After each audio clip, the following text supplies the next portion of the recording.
In the early 70s, OPEC didn't like what we were doing in Israel.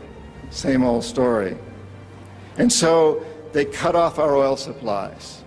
So some of you will remember these long lines at the gas stations. And we feared we were going to have another depression like the 1929 depression. And so the U.S. Treasury Department came to me and other economic hitmen and said, listen, you know, we can't allow OPEC to blackmail us anymore. You guys got to come up with a plan so this will never happen again. We knew that that plan had to involve Saudi Arabia because it had more oil than anybody else. The deal we finally struck with the House of Saud was a deal whereby they would return almost all the money they made from selling oil to the United States, invested in U.S. government securities. The U.S. Treasury Department would use the interest from those securities, which over the years has amounted to trillions of dollars, to hire U.S. companies to westernize Saudi Arabia, build petrochemical complexes, desalinization plants, whole cities out of the desert, McDonald's and all the other things that go along with our Western culture. The House of Saud would also agree to keep the price of oil within limits acceptable to the oil companies, possibly not acceptable to you and me, but acceptable to the oil companies.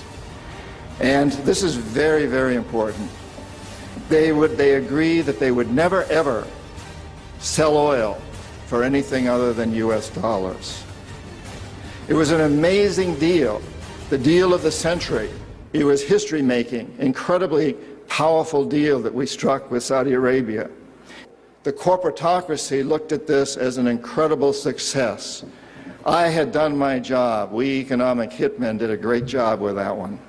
So we decided that Saddam Hussein ought to accept something very similar. Now, probably a lot of you know that Saddam has been our boy for a very, very long time. You may remember Abdul Karim Qasim, who was president of Iraq in the early 60s. Qasim came up with a unique concept.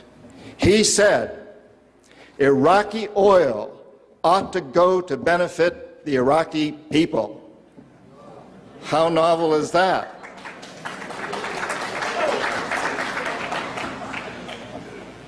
But we didn't like that very much.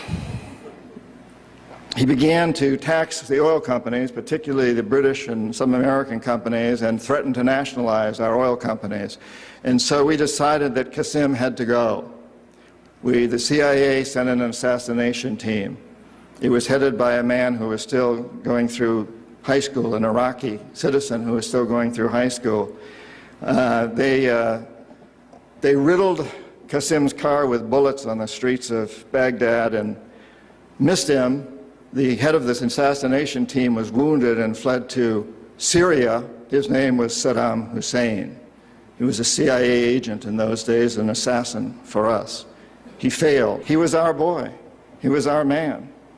And so, and we sold him a lot of, and gave him a lot of tanks. We built him, Bechtel built him big chemical, I ought to know, my father-in-law was chief architect at Bechtel, built Saddam big chemical plants that were used, and we knew that they were used to make mustard gas and other chemical weapons that were being employed against the Kurds and later the Iranians. We knew this, but we sold him these things. You have to remember that Middle Eastern oil is the oil that's used by a great deal of Europe and China and Japan. If we control Middle Eastern oil, we control our biggest potential competitors, Japan, China, Europe.